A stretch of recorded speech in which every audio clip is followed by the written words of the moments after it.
Welcome to another episode of Breaking Into Cybersecurity, CISO Thursdays. And today we go even up from CISO to Chief Security Officer.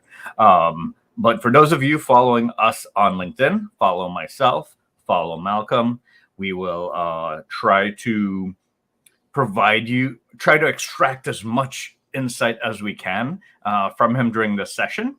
For those of you on YouTube, don't forget to hit that subscribe button and then the notification button down there so that next time we come on, you get notified that we're on. And for those of you joining us on podcast after the fact, don't forget to share it with all your friends and family so that they can be interested in cybersecurity too, because we need people from all backgrounds, all work studies, all industries to really combine in cybersecurity and have some sort of security mindset so that we could be more secure as a culture than if we just had a security team siloed over here.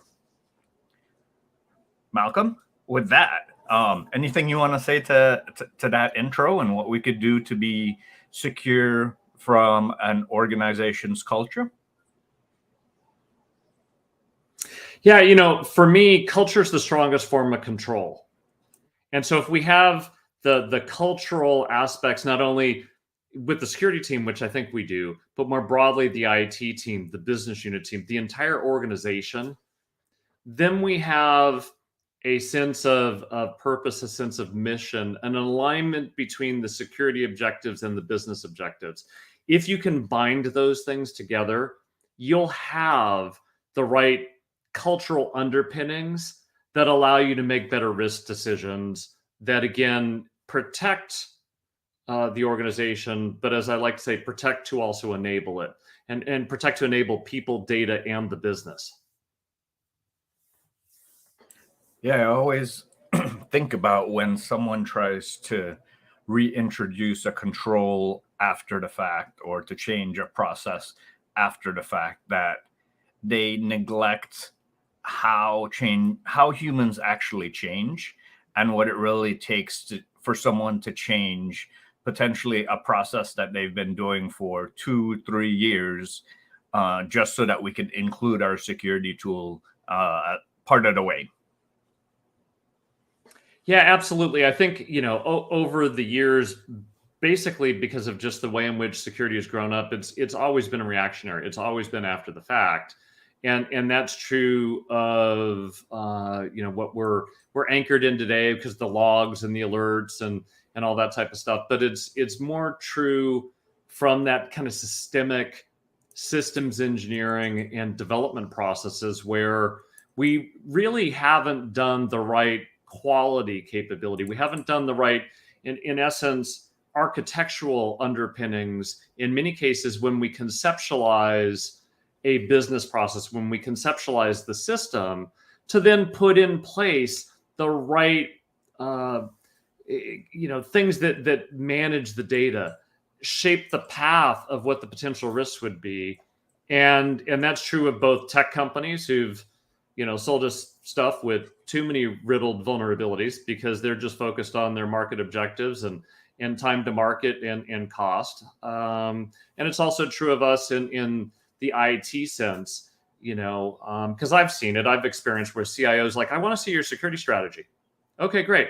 Can you tell me what the IT strategy is? Well, why do you need that?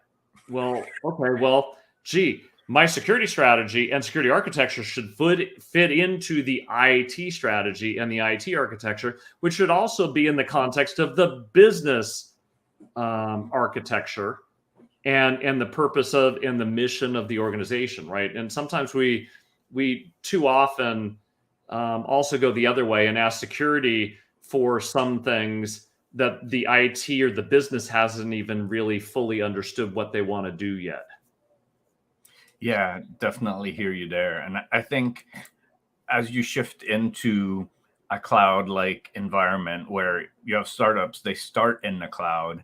Now you have to envision, how can you create an organization that from scratch will have potential connections to many partners, right? Because when you're starting up, you're likely going to use SaaS providers.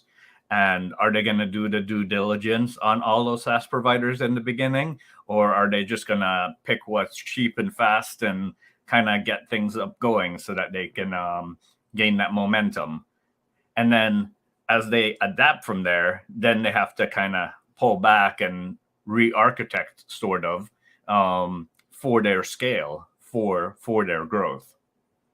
Yeah, and in many cases, just because of that evolution, and some of it kind of makes sense because you have these incremental things that you're trying to do all the time that then says, oh, I got to hook this up, I got to pull this data, I can combine this to that. And so you have this, in essence, unplanned urban sprawl of systems and applications and data and users and connectivity. You know, for anybody who's been in the Bay Area, you know, in a lot of cases, there's the equivalent of kind of the Winchester Mystery House, right? Of these dead ends and stairways to nowhere and a connection over here and stuff like that, because it's just almost haphazard. So imagine you go to a physical environment, imagine going into a data center, and then you just have, you know, systems and racks and stuff and shelves and all these things racked up and wires here and wires there and stuff like that. Back, you know, in the late 90s, I was helping build Intel's online services business. We hosted Google back in the day when it was launching, believe it or not. We were trying to build what has become the AWS, the Azures, you know, that SaaS and infrastructure as a service capability. And one of the leaders there who worked for me, TKTN, former factory guy who built factories, we were building the data centers. And the contractors, when we would just be racking up stuff, he'd walk through and they'd just be the spaghetti mess of wiring. You know what he'd do? He'd take shears and snip all the wires. He's like, if it's a mess, it's going to be a mess. How are we going to figure it out? How are we going to do the traceability of different things? And he'd cut the shears and make them rewire it. Right. We don't practice that same discipline of it. You know, it's always, is it just good enough? And can we get the functionality we want versus going, do we have the functionality we want, but the protections we need? Right. Yeah. Your story reminds me of when I worked for Terramark back in their data center. They've been since acquired by Yahoo or Verizon, and I don't know who owns it now, but they were one of the second largest data centers in the US, and they hosted fiber wires coming in, and we had to do troubleshooting on those wires. So if it wasn't labeled properly end to end, if it wasn't wired properly in the interconnects, I then had to like weave through all that to try to troubleshoot. And oftentimes it was because it was done incorrectly. It was capped incorrectly at one end and not working. But yeah, let's not go back to those days. Now we have AWS to do that for us. Tell us a little bit, as you grow a company, we started talking about startups. How do you start to grow your security leadership, your security teams? Yeah, to be honest, I don't. It's the context is different if it's a large organization or a small one. You know, and I've spent most of my life at Intel for 24 years, right? Monolithic organization, and then when I took over security a little over 20 years ago, it was a small team, mainly policy oriented, with a little bit of investigations, right? And then we built it into a broader capability, looking at all aspects of information risk, and then connected to product security and corporate emergency management. Really, the complete kaleidoscope to of things that were adjacent and related.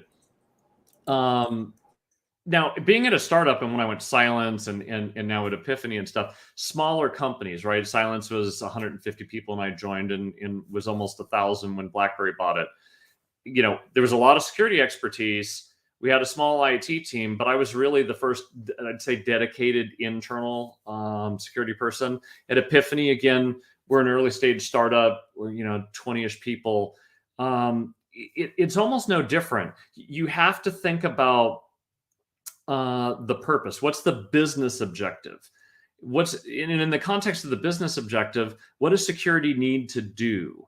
right, to manage the risk. And I define the risk and the security stuff way broader than most people do as a CISO reporting to a CIO with the scope only that the CIO has on certain things, right? I look at information risk broadly. It includes privacy, it includes compliance, it includes the social responsibility aspects of things, the ethical considerations of it.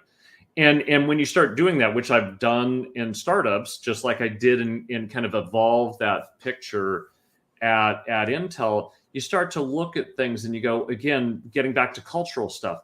What are my corporate social responsibility principles? How does security, how does privacy, how does data protection and understanding that get embedded in the social responsibility principles? How do you look at each role and understand their impact on those things and the accountability of those individuals? How do you architect the choices for the business so that we're making good risk decisions and putting controls in place that not only manage and mitigate the risk, but don't impede the business velocity or the mission objective of the business?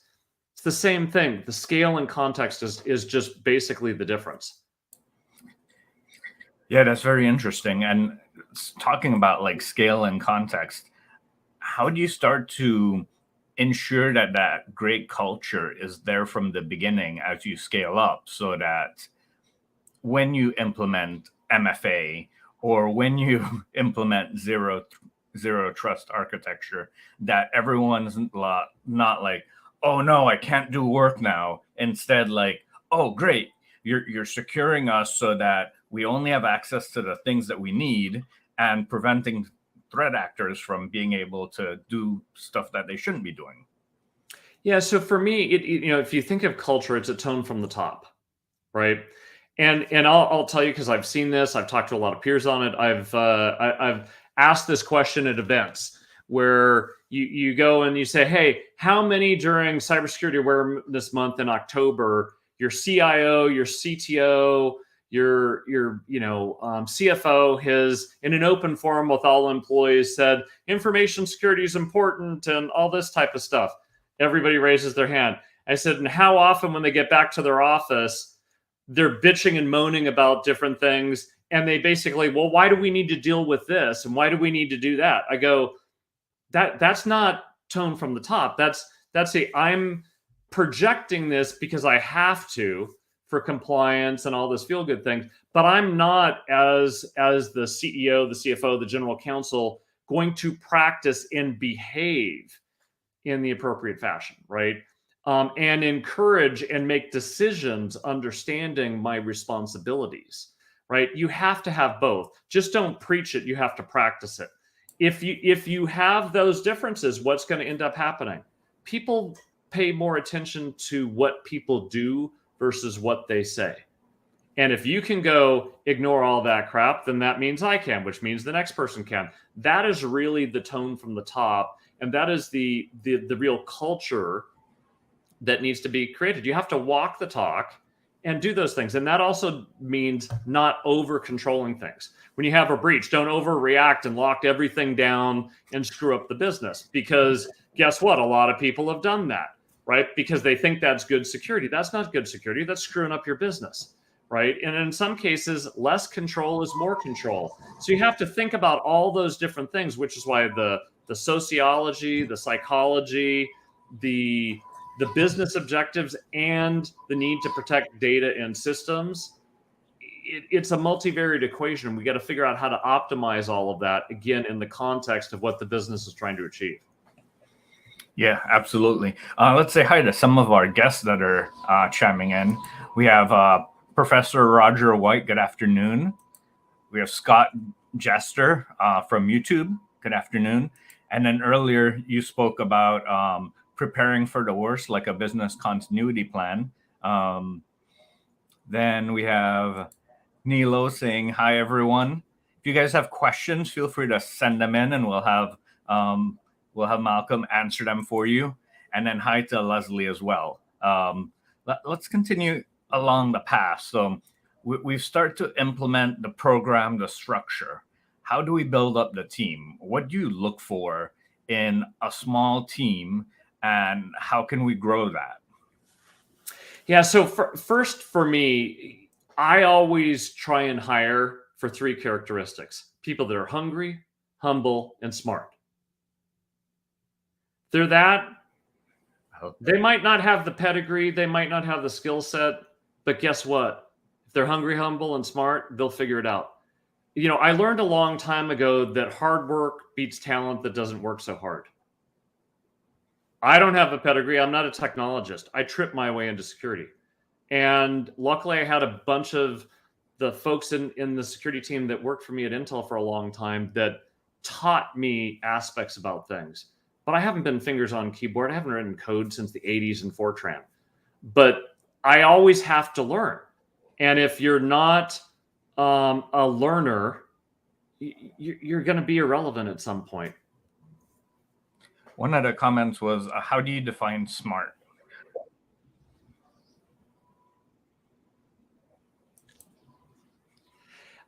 In simple definition, you know what you don't know, and you're willing to go learn it. Those that think they know everything, in my opinion, are not the smartest people in the room. Smart people are the people who know how to learn and know how to go find the people who know that knowledge, because we can't know everything. And, and again, we certainly, for certain roles, they need to have a certain level of technical acumen and business acumen, right? They have to have a level of communication skills and collaboration skills to navigate things, right? They have to have a bias towards action with a responsiveness and an agility to what they're doing. So you can look at the resumes, you can look at the educational background, you can look at the work experience, but go beyond that, because if you just look for the pedigree, you might end up with a dud. So if we take the pedigree, whether that pedigree is an actual degree, bachelor's, master's, whatever, or a certification, what do you look for on that resume? For me, it depends upon the context of the role. So let's say I'm hiring a cloud security specialist or architect or engineer, right? I would want to know that they understand virtualization. I'd want to know that they understand containers. I'd want to know that they understand a multi-cloud environment, and have enough experience around that, right?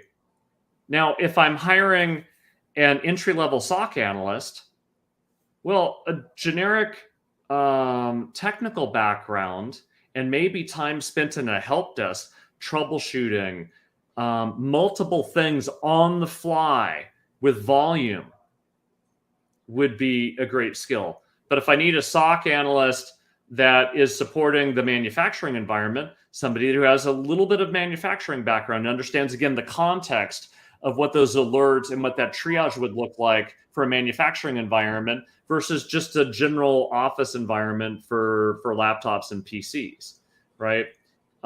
If I'm hiring somebody in the investigations team, again, to me, there's also, beyond the technical skill set, perhaps a law enforcement background or a legal background and understanding, evidence collection and preservation and that type of stuff would be useful. So again, I think you have to look at different aspects depending upon the context of the role. If I'm hiring a director on my organization, again, I'd want to see somebody who's rotated between, perhaps infrastructure and maybe the SOC and maybe application security and stuff like that, because I want to see that breadth and depth of experience versus just somebody who's come up through one channel who has a more homogenous perspective and a limited view of not only the technology, but the business. So there's two things that I want to tease out from what you said there. First, we talked about entry-level roles and hiring for entry-level talent. How would you pipeline for today, for tomorrow, a pipeline to ensure that you keep getting those great entry-level talent? Well, I think there's a couple ways to do it. I think we always have to be recruiting, first and foremost. The second thing is looking within your organization. Again, when I was at Silence, when I was at Intel, there was a breadth of the organization. So I didn't have to do a lot of external hiring at Intel, right? Massive bench strength of technical and business acumen. But we always refreshed with recent college grads that we could train and stuff like that. If I'm in a middle market company making widgets in Wichita, Kansas, I might have to go to a junior college. I might have to recruit from somebody who's a technician coming out of the military. And then I'm going to have to grow the talent, not buy the talent. And frankly, considering how expensive talent is, growing it might be cheaper. But the other thing when it gets to how do you always build a bench at different levels, if you don't, as a security leader and as an organizational leader and manager, again, getting back to culture, right? I've luckily never suffered for people who wanted to work in the organizations I work for because they see the value of the organization at the broad level. They see the value of the context of security, right? I have a leadership framework that I created several years ago that I have the trademark for 6 words. I believe, I belong, I matter. I have always tried to create a culture where my employees feel like they can believe in the mission of the company, believe in the mission of the security organization, believe in their management, believe in themselves, and believe in their peers.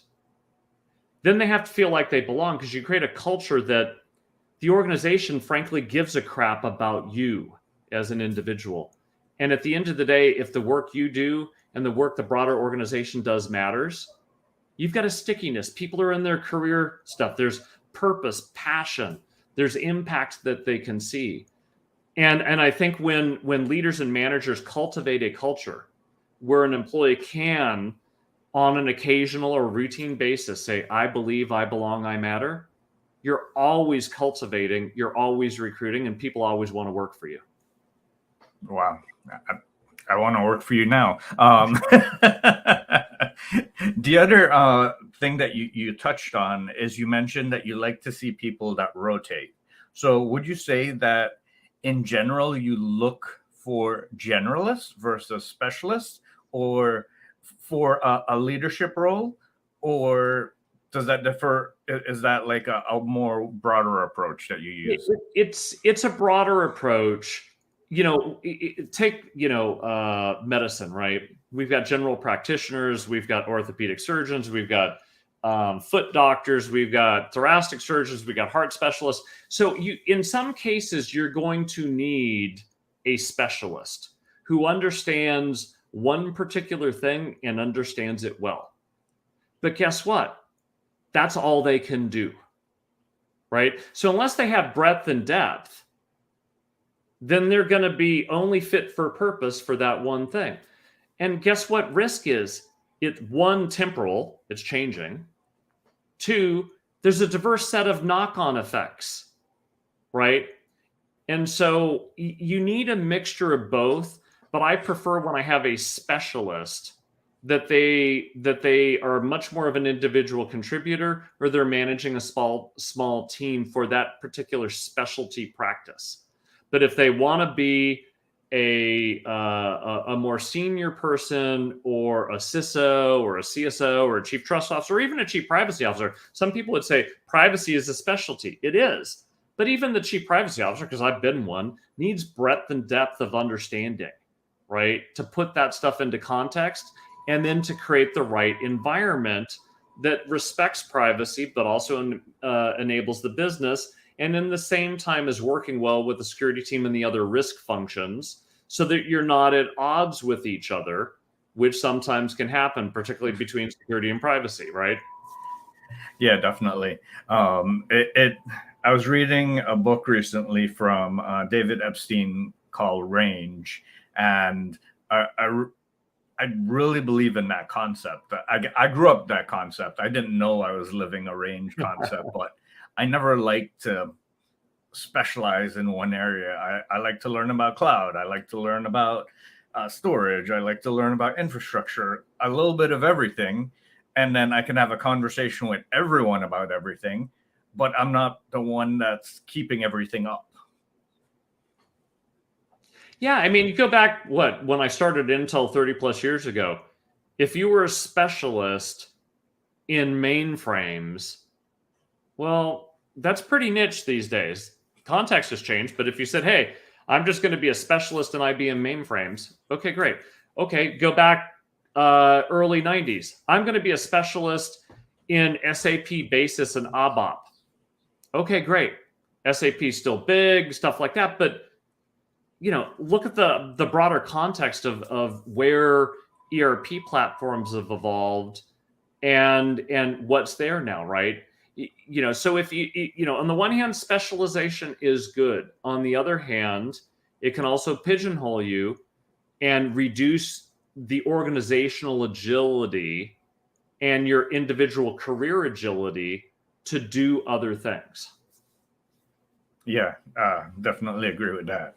I've been more the person that says, "Hey, can you go do this?" Yes, let's go figure it out. Let's go figure out how it works, and then we can help tackle it. So, Malcolm, we've created a pipeline. We have a small team. We're starting. You mentioned hiring internally, but what do we do for those that aren't ready yet for hiring? Like, they're in high school, they're in middle school, they're in elementary school. How do we prepare them for a world of interconnectedness and always needing to have security? Yeah, it's interesting when you say that, right? I'll give you an example. One of my wife and our gal that used to babysit our kids when they were small.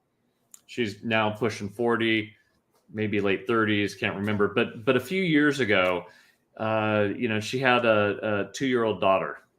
We had a picture from when they had gone to Disneyland. It was on a frame on our mantle and stuff. 2-year-old daughter is like pointing at, wants it. I give it to her. Her finger, she wants to swipe on it. Why? Because she grew up in a screen world, right? And it's like, hey, it's not working. It's like it's a picture, not a digital set of photos.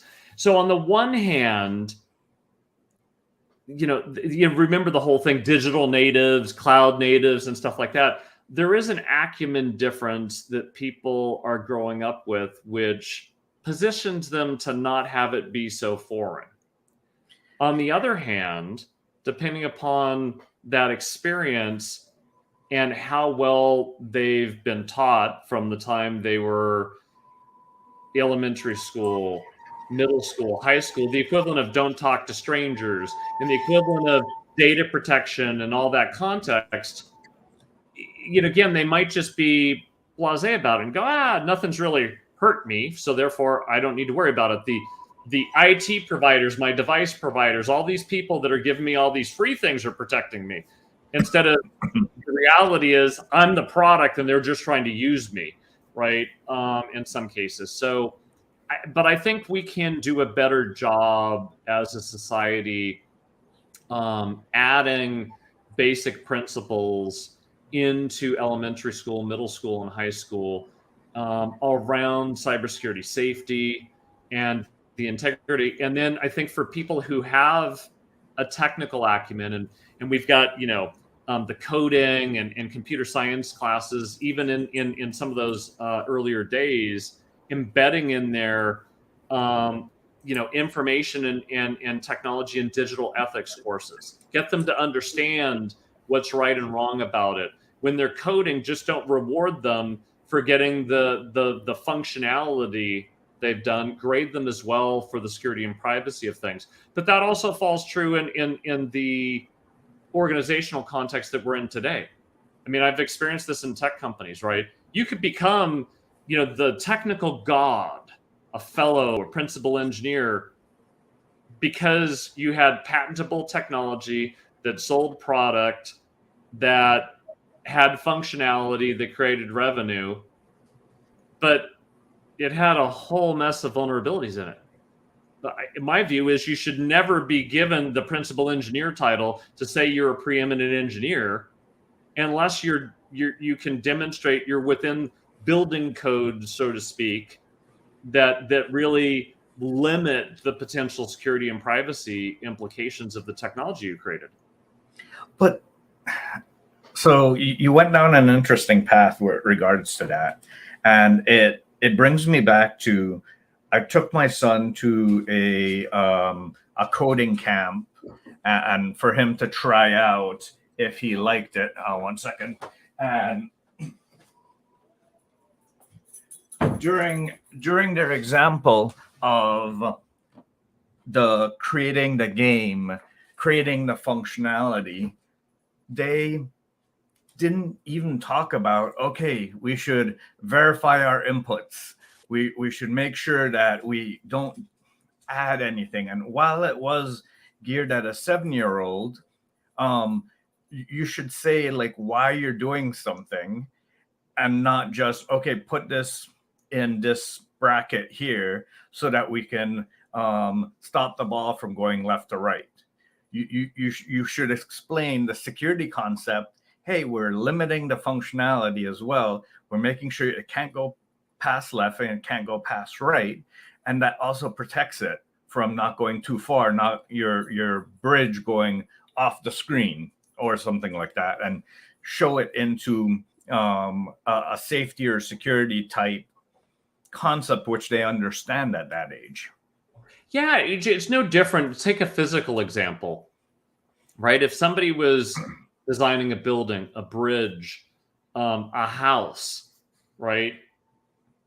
We would expect when we're buying that or when we're hiring for it, they have been able to demonstrate they can do it with a level of structural integrity, right?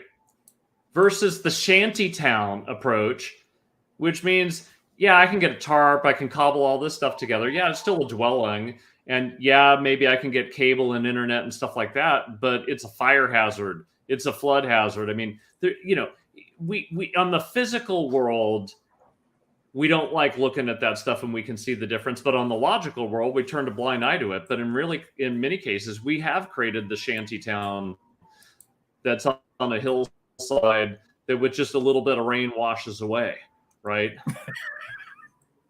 We have. And going back to your principal engineer concept, it's almost because the business incentivizes fast production so that it can go out, it could go make money, rather than safe production from the beginning. Because if you have safe production from the beginning, sure, it takes a little bit longer, but it protects you in the long run.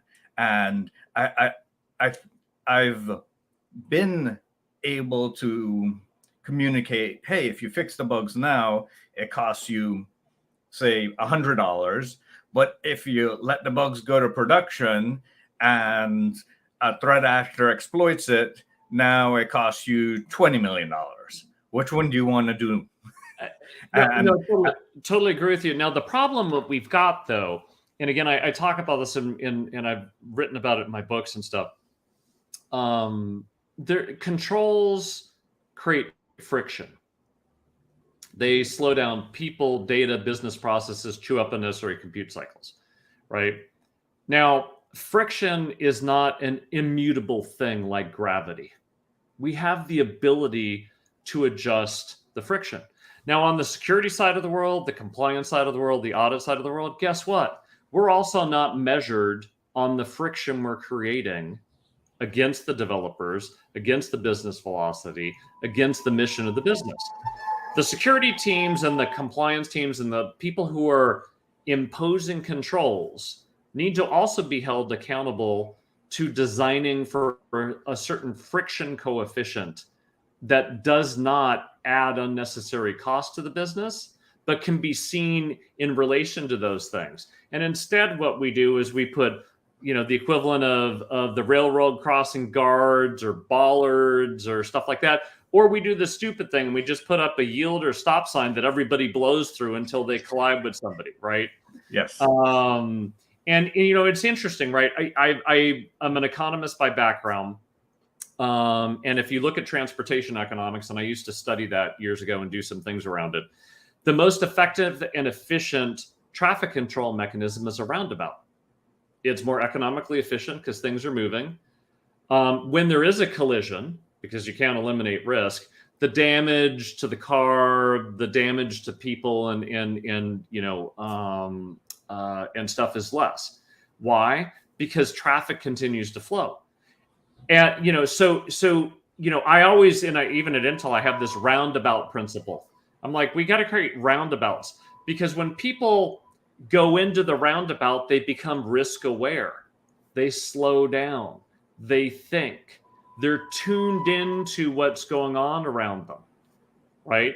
And so there is a level of design that on the security side, the control side, the compliance side, we need to do a better job of. And if we designed better controls that manage the drag coefficient we're putting on the business, guess what? People would adhere to the controls better. Yeah. So like having a preventative control that lets the dev know, hey, that piece of code that you just imported has known vulnerabilities. You might not want to use that. Or yeah, exactly. Or in that software development process, because I owned product security for a few years at Intel, right? And it's gotten better with SecDevOps and CI/CD pipelines and things that we're doing. But still, if I'm a developer, I'm coding, and then you're having to have me get out of my design environment, my development environment, to go look up policies and check the box and stuff over here. Guess what? You just took me out of my flow. So why don't we design those things into the software development tool, into the code repositories, with the level of ease for me as the developer, right? I'm the user. If we design for my user experience as a developer and embed the security and privacy things to make it easy for me, guess what? More of that stuff's going to get done. Yeah, totally agree. Wow, we've passed the 3-quarter mark. So I wanted to pivot the conversation a little bit. Let's take this question from earlier from Jasper. He's saying he found a great book for breaking into cybersecurity a couple months ago, but was wondering what book might you find a worthy read today? There's a few books. So if you haven't seen it, a couple friends of mine, I wrote actually a book quote for it. They just published the CISO Evolution book. Fantastic book by Matt Sharp and Rock Lambros. Fantastic book. I also am a big reader of management books and stuff like that. There's a great book a couple years ago called Grit. Again, it's that hunger, right? Yeah. How do you do those type of things? Another really, really good read. Again, you get to ethics and stuff like that. There's a book by Mary Gentile. She's a professor at Darden Graduate School of Management. I had talked with her when I was working on one of my books, and it's called Voice to Values. And it really goes through a lot of, I'd say, real business cases around, everything, nothing to do with security. But if you look at shipping the Pinto, if you look at the Challenger disaster, if you look at the emissions things with Volkswagen. I don't know. I'm using automobile analogies, but but there's a bunch of them. People we know what the right answer is, but people are sometimes too silent and they don't have the right discussion. They don't have the right dialogue. I've got an article coming out next week at the US Cyber Defense magazine around choice architecture. I can architect better choices as a CISO and a security team. And if I architect the choice and I do the right framing, the right focus, and the right facilitation, we're also going to have the right discussion and debate, because these things are generally not black and white, but we've got to we've got to have the right debate. We got to have the right discussion. We have to have the right optics so that we understand our accountability, and we have to look at risks through three lenses. There's risk to the business, there's risk to our customer, and then there's societal risk. They're all different. And if we just focus on risk to the business, that's risk to self. And guess what? That means I risk other people to preserve myself, which might not be the right answer, which is what I think Ford did when it shipped the Pinto for several years. They did things as risk to self rather than say, here's a kid in a car and what could happen to them in a collision, right? When they had the patent for an $11 part to be added to the car that would have made the whole thing a lot safer, right? So there's, again, like I said, there's how you facilitate those dialogues, how do you frame it, and how do you focus it? And in many cases, sometimes we're choosing between what's the least crappy answer. Well, recognize that, and then have the discussion and debate, and maybe something innovative can come out of it where you can take a risk and manage a risk at the same time.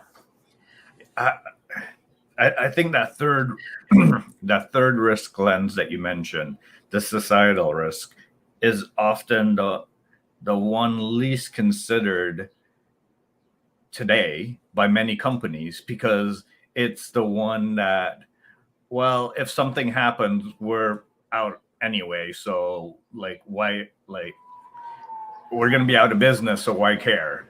And I think that's unfortunately the problem. And then when companies that do become successful with that approach, social media companies, for example, the impact to society is huge. And we have to think about that. How do we input friction on them, but not too much friction that it decreases innovation to continue creating new companies, new ideas, new technology, but keeping that societal risk in mind? Yeah, it's a great question. So I also wrote and published an article in the U.S. Cyber Defense magazine back in January. There's a difference between speed and velocity. Business always says, go faster, right? I'll use an automobile analogy. We all know speed kills, right? What a business actually needs is velocity. Velocity is speed with direction, speed with control, right? That will actually, going to my tagline, protect to enable people, data, and business. But what we have to do is, again, getting back to the control designs, we have to understand the friction we're putting on the business. If you put too much friction on the business, what happens? Either the business adheres to the control, or they don't. Yeah, exactly, or they don't. And if they adhere to the control and there's too much friction, you've created a systemic business risk. You've affected time to market. You've affected revenue growth, right? Or they go around the control. You've spent money, you've spent time, you're checking the box on all the client compliance stuff. And guess what? The business has said, screw you, consciously or unconsciously, and went around the control. In which case you have a false sense of control that's not actually doing what you intended it to do.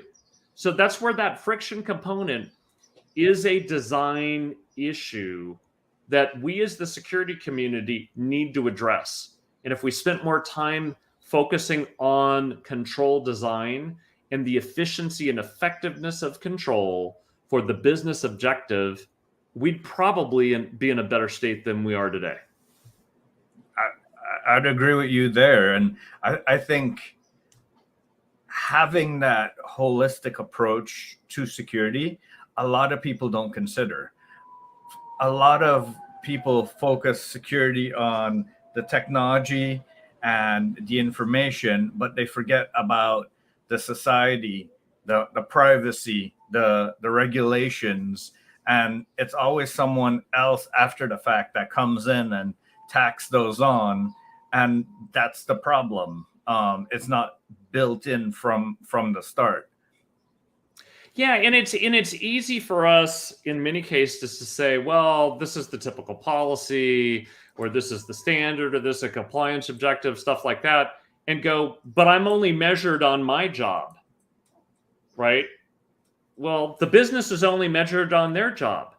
Well, guess what? Because we have a myopic view of our role and the business has a myopic view of their role, we stay in this, we're going in different directions, or we collide and have friction with each other. So unless we actually grow our business acumen to help the business achieve their business objective while managing the risks, we're going to continue to screw it up. And I think that comes back to the question that I had in the beginning is, how do we enable that business security culture from the beginning, that it's not siloed security, siloed business. It's, hey, we're working together to deliver an amazing experience to our customer. Like, that is what everyone is working towards, not just the business. Well, I think we've,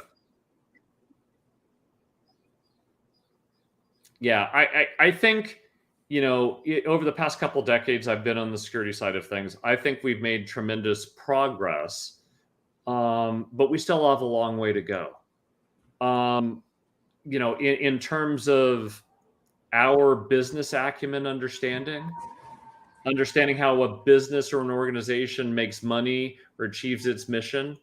And again, you get back to, doesn't matter if it's a SOC analyst, a cloud security folks, if they don't understand how the business they're supporting makes money, services as a customer, meets their objective, they're just putting in controls in place without understanding that context. So we also have to grow that acumen at the beginning in our organizations, which in many cases we don't do, right? We hire for a specialist.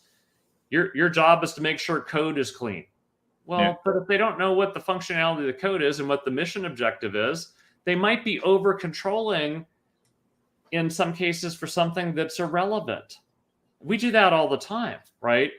Unless we own up to our failings, I don't blame the business for not walking towards our direction, right? And I think, that's where we can do it. And I think the other part is, even if we do that, but the tone from the top, from the CEO, the board, all this other stuff is one of just placating to meet the bare minimum so that we don't have liability and we have plausible deniability, and we go, you can't, this is tough, a sophisticated actor, all that other stuff that's a distraction to things. If those business leaders don't have a level of what I'd say real true understanding and true accountability, you're still going to be swimming upstream. It's easier if we embrace them, but it's still if they go, don't really care, just don't spend too much money, don't have too much liability, and everything's the bare minimum at a compliance level. I go, it's lip service, not really the cultural underpinning. And frankly, that wouldn't be an organization that I'd want to be in the security team supporting.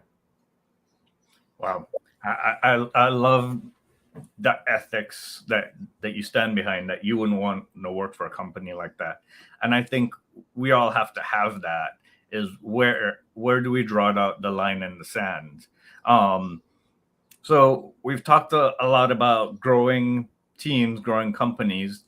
How do you grow your successor? It's interesting, right? So you're getting back to the breadth and depth. So for me, they first have to have the right leadership capabilities. And for me, leadership is the art of motivating others to want to struggle for shared aspirations. Doesn't matter if that's the security side or I'm a business unit general manager. So you have to have the leadership qualities first and foremost. And that also includes communication skills. You need to talk in such a way that others want to listen to you, and you need to listen in such a way that others want to talk to you. You need to have that. If you don't have that, you ain't going to be my successor. you also have to have a level of personal integrity. You have to be able to say, this is not happening on my watch, and I'm willing to put my job on the line, because that's an unacceptable risk to society, to the shareholders. If it's a business risk, okay, let's just go walk the chain. And if the CEO wants to accept it, and the only person or the only thing that is going to take the buckshot is the business, fine, right? So you have to have that personal integrity and objectivity where you will not succumb to ethical fatigue and cave, or whitewash or water down the risk portrait because you were coached to by the CIO or the general counsel or the CFO. You'll have a data-driven, logical-driven discussion, and the business will make its decision. And if you disagree with it, you can either accept it, you can fight it, or you can leave. Now then you get into the skills, right? Do they have, enough experience? Do they understand privacy? Do they understand compliance? Do they understand risk? Do they understand the portrait of risk to the business, to the customer, to society? Do they have enough breadth and depth across cloud, endpoints, mobile? Do they have that acumen because they've experienced enough things, right? I think if you do that and you grow that over time, and you put all that together, you'll have the skills, you'll have the scope, and you'll have the style, frankly, to do the chief information security officer, chief security officer, chief trust officer role. So you mentioned a lot of things. Do they need to be expert in all those things, or just be able to understand what's happening in those spaces? Because, all of those, like you mentioned, they're all different specialties. So you're expecting them to be specialists of them all, or be able to understand them all? No, not at all. Right. So again, I grew up at Intel and stuff like that. How do you become the CEO? Well, you're not a specialist and stuff. By the time you're moving to those ranks, you understand enough about a bunch of things, but you know who the specialists are. To become chief financial officer, you're not the tax accountant. You're not the person running treasury. You're not the person understanding, the detailed cost elements in a factory when you change a process technology. You might have been that 20 years ago, but you're not anymore when you're the CFO, right? It's no different. We're the CEO or business unit general manager of a function called security that has a lot of moving parts, right? And a lot of connections across a whole mess of things. When I was back at Intel, Intel CIO 16, 17 years ago was worried that I was getting bored because I was in the security role 5 or 6 years at that point. And I had always hopped jobs every 18 to 24 months across different business units, different roles and stuff like that until I wound in security. And so he sat me down. He's like, "Hey, Malcolm, I'm worried about your development plan, where it's going to go and stuff, because security is kind of a niche function. It's a particular skill set." And I was like, "You're wrong." And, there was a design company years ago, I think it was called IDEO, that talked about the ideal technologist. They were T-shaped. They have a breadth of business acumen. They had a depth of technical acumen, right? And I went to the board and I drew that. And he's like, "Yeah, exactly." He goes, "So we need to give you more breadth and you need to experience more depth and stuff." And I said, "You got the wrong model." And I wrote this and codified it in my book. The ideal CISO or CSO needs to be Z-shaped. They have to have a breadth of business acumen. They have to have a breadth of technical acumen. And then the hash that creates the Z is the breadth and depth of understanding of risk, security, privacy, controls. And then wrapping all around that is a quality around integrity, communication, objectivity, right? So I always want to find somebody who's growing in their breadth of technical acumen, growing in their breadth of business acumen, growing in their breadth and depth of the security and risk understandings, but has the personal qualities and attributes of, again, integrity, objectivity, trust, right? That's the ideal candidate to run security. in my opinion. And do you, I guess quickly, do you hire from outside? Do you promote from within? Do you create a succession plan years out before you're ready to move? A good leader always does that. Again, if I look at it and I go, I'm the CEO of a business, if I get hit by a bus tomorrow and everybody's looking around going, oh, we have nobody to run the business, I didn't do my job. As a leader, my job is to assure continuity of operations for the organization I'm running and the organization I'm supporting. And if I don't have a backup, if I don't have somebody who's a couple lieutenants that can step in at a moment's notice, I haven't done my job. That's what a leader does. They always can be replaced because they're always cultivating the people, around them and behind them to be able to step into that role. If you're not doing that, you're not a leader. Wow. Yeah. That's so true. We have a couple minutes left, so I'm going to ask my last famous question, and then we can wrap it up. This is going to be a hard one, okay? Are you ready for it? If you had to summarize everything that we talked about and everything in your journey into one piece of sage advice for someone that might be listening and that might want to follow in your footsteps, what would that be? Be curious, be passionate. And I think if you do those things, you're going to end up in a good spot.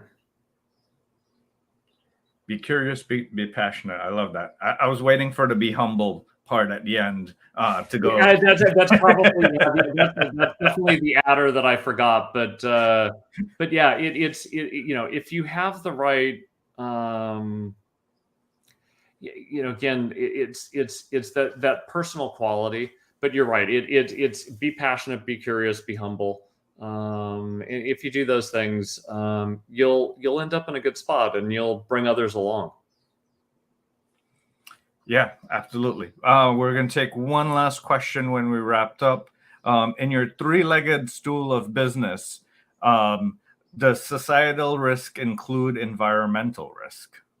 Absolutely. I'll give you a really good example, right? And again, something I worried about at Intel, but it wouldn't have to be Intel per se.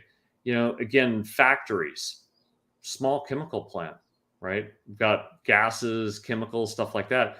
Cyber event that causes a gas leak or a spill of chemicals creates an environmental hazard in addition to a physical hazard, right? So I think in that context, yeah, I do see how cyber related and information security and information technology related risks can absolutely create environmental hazards. Well, with the rise of connectivity for operational technology, it's not when it's going to happen. Sorry, if it's going to happen, it's when, because we've already had nation states that demonstrate that. But that's a whole other conversation. Totally agree, but there's a difference. There's a difference between accepting risk and acceptable risk, right? There's a difference between the fact that we can't eliminate risk, just like we can't physically or in the financial markets. We can't eliminate risk. But what we can do is eliminate the potential material impact if that risk manifests itself. Yep, that makes sense. Well, Malcolm, thank you very much. Scott Jasser says, another great interview. Thank you. To everyone that's joined us, follow myself, Malcolm, on LinkedIn. Follow us on YouTube. Hit that subscribe button and the notification button. And for those of you listening after the fact on podcast, give us a 10-star review, or at least 5-star, wherever you're listening to us, and share us with all your friends and family. We need as many people in cybersecurity as possible. And thank you all for joining us. Have a great day.